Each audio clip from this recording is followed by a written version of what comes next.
दोस्तों बात निकल कर आती है कि क्या मंडे स्टॉक मार्केट गिर सकता है। क्या स्टॉक मार्केट का लो बनना अभी बाकी है जहां से मार्केट के अंदर एक रिकवरी आ सकती है। तो दो बड़ी इंपॉर्टेंट न्यूज़ की तरफ हमें ध्यान देना चाहिए। सबसे पहली खबर तो ये कि चाइना की जो मार्केट है वो सुधरते चले जा रहे हैं। या चाइना के मार्केट सुधर रहे हैं तो ये तो एक अच्छी खबर है। तो चाइना के मार्केट सुधर रहे हैं तो सबसे बड़ी एक खबर ये निकल कर आ रही है कि यार इंडियन मार्केट से पैसा निकालकर एफपीआईज अपना पैसा चाइनीज मार्केट में लगाकर चल रहे हैं। क्यों? क्योंकि जिस जगह पर उनको अच्छी वैल्यूएशन मिल चुकी है वहां से अपने प्रॉफिट को बुक करना चाहते हैं, और वो जिस जगह पर अभी उनको लगता है कि उनके पैसे ग्रो कर सकते हैं वहां पर अपना पैसा लगाना चाहते हैं।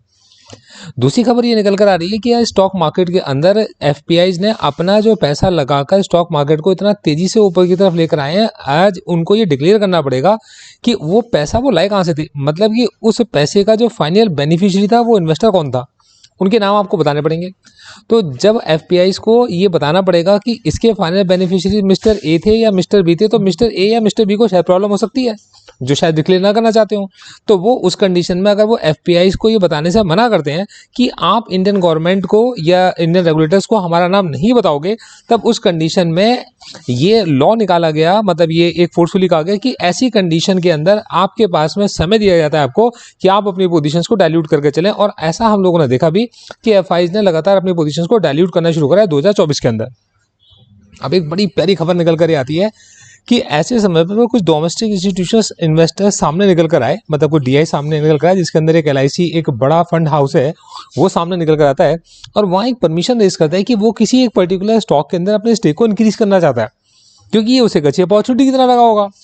अब ऐसे समय पर आरबीआई से उसने परमिशन मांगी, क्योंकि अगर आप एक लिमिटेड अमाउंट से बड़े अमाउंट को इन्वेस्ट करके किसी स्टॉक के अंदर अपनी परसेंटेज इंक्रीज करना चाहते हो, वो भी 5-6% से ज़्यादा की, तो आपको आरबीआई से परमिशन लेनी पड़ेगी। तो 9.9% तक अपनी होल्डिंग को बनाने की मतलब की बात रखी एलआईसी ने, और उसको परमिशन आरबीआई ने दे दी कि आप एक पर्टिकुलर स्टॉक के अंदर, जिसका नाम उन्होंने लिया भी, और दोस्तों मैं उसका नाम आपके साथ इसलिए शेयर नहीं कर सकता क्योंकि अलग अलग जगह पर हमारी पोजीशंस उसके अंदर बनी हुई हैं और हमारे क्लाइंट्स को रिकमेंडेड भी रहा है।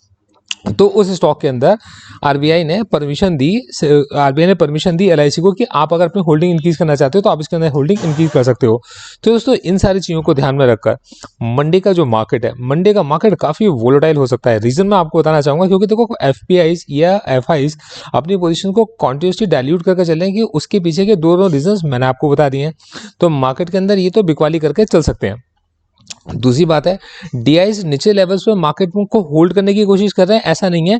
डीआईज नीचे लेवल पर अच्छे स्टॉक्स के अंदर अपनी पोजीशंस को बढ़ाने की कोशिश कर रहे हैं, और ये पॉसिबल है कि उनके इंटरवेंशन से मार्केट एक पोजीशन को होल्ड करके चले।